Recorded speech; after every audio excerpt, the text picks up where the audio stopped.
Hey, welcome back everyone. So in this one, I'm going to talk about page layouts for your comic. And essentially, if you start with whatever size you're used to working with, I always go to 11 by 17. So it's already in there, and hit OK. And this is going to give me this scale. And actually, I want to get rid of the rulers. A lot of times I will drag the rulers to the bleed or the no man's land, basically the area where you can utilize it for certain things, but it's called a gutter for a reason, and basically it can get cropped off. So you don't want any pertinent information like word balloons or maybe a part of a face that really needs to be seen and it doesn't bleed over to the next page.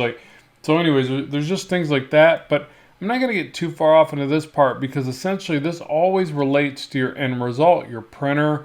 If you're using something like, if they're still around, Kablam and Indie Planet, they have templates that you download and then you would scale your document to that.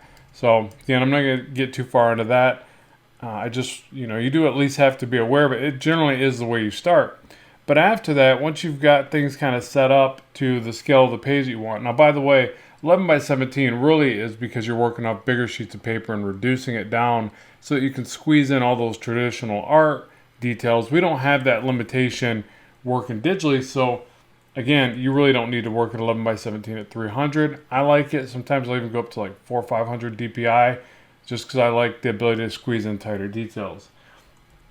But in this one, I'm going to teach more about the tempo. I think that's probably the biggest thing. I mean, there's a couple things that I want to include in this video, but one of which is the tempo. So for instance, you probably know about your establishing shot, right? So if you're new to an area of the story, you would start with a big establishing shot in relation to the rest of it. So say for instance, we're looking over a city.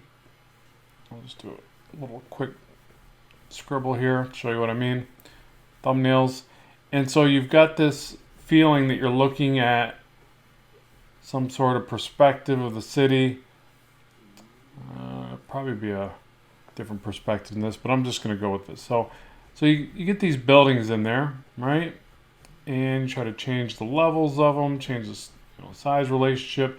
You do a couple maybe that are really up close. Kind of frame off the frame, basically frame off the panel. So you can have some up close details. Maybe you see part of the top of the building here, and something's protruding off, antenna, whatever it is.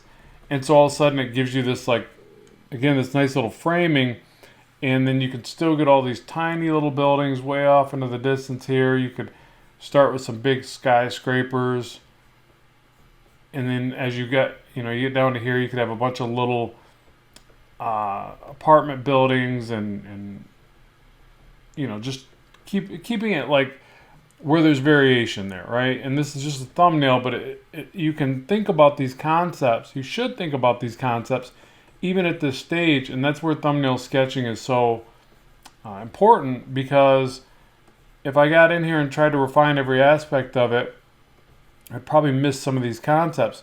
But I can get a lot of that in here, and I can check it in moments of whether or not this is really going to work. So maybe some mountains off in the distance, some water, sunset, whatever I want to get in there, right? And there we go. There's our establishing shot. And establishing shots are just like, hey, we're in this new spot of the story, and we need to tell the viewer where we're at. What time of day is it? What's get like a feeling, a sense of mood, all sorts of things.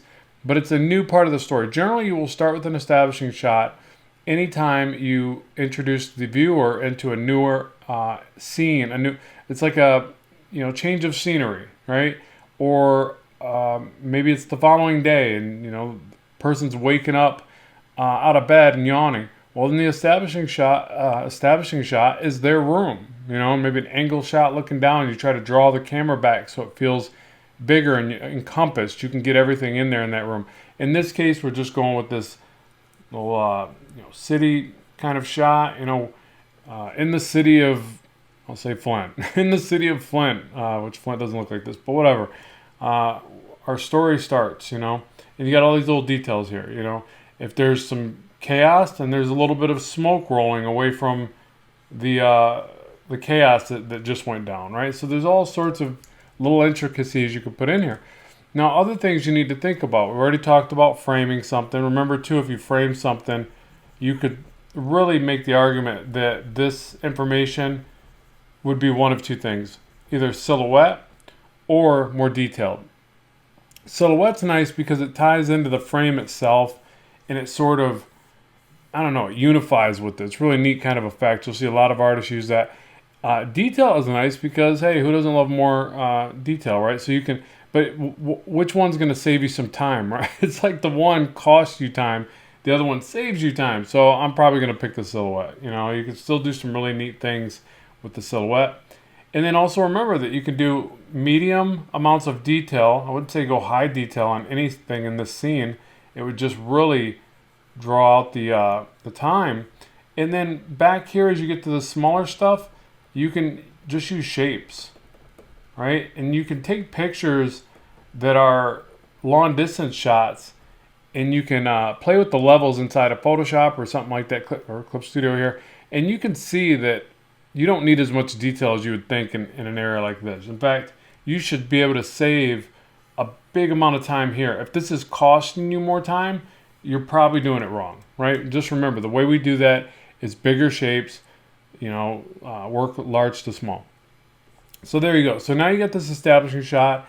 It doesn't have to be a horizontal shot. I mean, for this type of scene, I feel like it works, but it could easily be a large vertical shot as well, and you could still get some buildings in there and do your establishing shot, silhouette of a character standing on the rooftop, right? There's all sorts of things you can do with this as well. Big, you know, moon or something or whatever back there, right? So you can use it any shape you want. It doesn't have to even be rectangular, right? It could be whatever you want.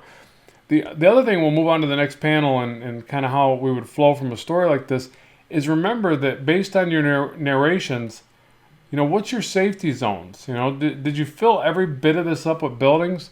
Is that a problem for you? Is it going to look funny? I feel like this area right here is my safety zone for narrations. I could easily squeeze in a couple boxes of narration right through here, but probably even down here. I don't think it matters too much. But again, you want to think about that as you're laying out your thumbnails. Don't wait till later and then all of a sudden you're covering areas and you're flustered because you like put all this time into this area and you got to put a big old word balloon over it. That's just not cool, right? So also for American comics, obviously we're doing the Z-like effect like this going down. So we go from this panel, we want to lead the viewer's eye over to here and back through here. We don't want to fight that because that's the natural flow of it. Now if it's manga, I believe it's the opposite, right? So, but it's real easy to really consider that. It's like if somebody's looking a certain way and talking, and they're the, I don't know if aggregator is the right word, they're the lead character in that scene, then it probably makes sense to point them and their actions towards that flow of this pattern that you want. Likewise with throwing a punch or shooting a weapon, or it doesn't always have to go to that, but it can really help. So like if there's a character, for instance, and I don't know if we'll keep this one, I just want to show you real quick. If there's a character right here and they're like shooting energy from their hands, right? Like Silver Surfer type character. He's blasting this energy and it's hitting this other character and they're just flying backwards, right? So you get this, you try to make them bigger because they're closer to the camera. They're just flying right off their feet. Or whatever, start real basic and just figure out the shapes, and then you can always maneuver things from there. And then you got some action lines, you got some clear motion pointing right to the viewer's eyes, or the direction of the flow of the story, right? And then for the next panel, as it comes over to here, you might have them, sort of like their response, or maybe looking up, or I don't know if they'd be looking up. It seems like the next one they would have a downward tilt head for like aggression, but still, I would probably point them in this direction. Okay, and it's not always going to work out like that. Like his leg could literally be coming up and like over the panel. I feel like this is a bit much, but you could sort of make the argument that it'd work.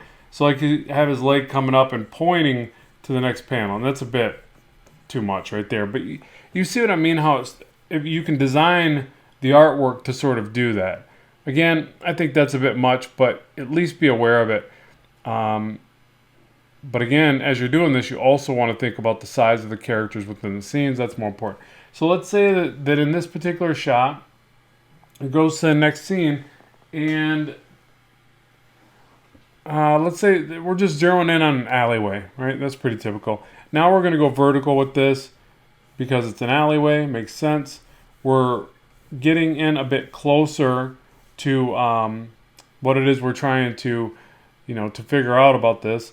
And so I'm just going to frame this off, again, real simply and pretty atypical or something, or pretty typical way of doing this. I'll just do this like building edge. All right, building's back here in the distance. And I can't stress this enough. Do this part as simple as you can. If it reads in simplicity, then it's only going to look better as you add to it, right? So just get in some very simple concepts right here. Smoke rolling, shapes of buildings. Don't worry too much about the windows. You can add a couple, but you can add that stuff later, right? Signs hanging off the sides. You can scribble in little things that change the basic silhouette a little bit. But again, don't get too critical at this point, if at all. And then right here we'll have a character emerging from the smog, the fog, I don't know what it is. Like creepy city fog, we'll say. And so they're just walking towards camera. They got a hat, their head's down, maybe a trench coat. Ominous figure. All right, there you go. Silhouette them in.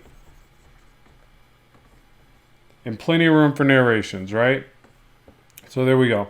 And it's a long shot, but it's definitely tighter than this first one. So we're starting to interject the viewer into the story, slowly but surely. Now the next one, I like to bounce the camera in and out a bit, so I might take this next one and do a little bit of a reveal. So let's try, and I like to also play with panel, what do we call it? Panel arrangement, overlaps. And this is another way we can direct the viewer. So you see here that this one's a straight on shot, right? This is as straight on as it gets, but we do know that the natural movement is like that. We could probably even get a little bit creative with the oh goodness, narration boxes.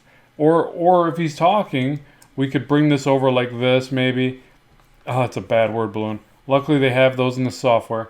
And we could sort of bring that over to where it points over to this. I don't know if that's necessary, but again, we could probably utilize something like that. So what I want to do here is zoom up to this next shot, and I think what I want to do is have somebody that's, because we don't just want a story about one person. I mean, I guess it could be. They could be thinking to themselves, taking a walk, and the narration there could be all wild and entranced. Like it could make you interested, right? But generally, we get more interesting and rhetoric or whatever with two or more people, right? Banter, I don't know. So you go into this next panel and say, okay, who's he approaching? Is he, obviously you have a script when you're doing this, but he's walking down and he's approaching someone else. So I'm going to overuse this silhouette effect. It doesn't have to be a silhouette. You could obviously detail this. But I can show the shoulder, over the shoulder of this character. I think a silhouette works here. And again, we can always change it later, but it gives us the basic shapes to work from. And he's witnessing, I don't know, he's witnessing a mugging or something. So you look over the shoulder, this guy's looking back at him, saying, "Mind your business, old man," or what, I don't know, whatever he says. And he's got somebody pinned against the wall. Right, typical superhero involvement.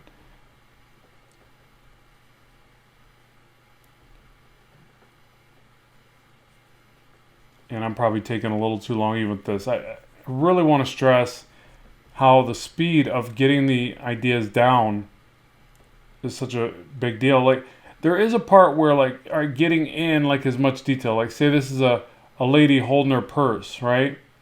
and you kind of want to draw that person there. You kind of want to see if it works like that. So there's times you do want little elements in there. And I could obviously zoom in right now and do all that, but I want to really pay attention to the timing that it's taking me to lay out this thumbnail. And again, I can learn so much by the process of this right here. And keep in mind too with pacing, I started to talk about this, but the smaller your panels, the more consecutive small beats to the pacing. Okay, look at panels like beats. It's like bum, bum, bum. Big establishing shot. Bum. I shouldn't do sound effects for it, but you know what I mean? It's like this longer note.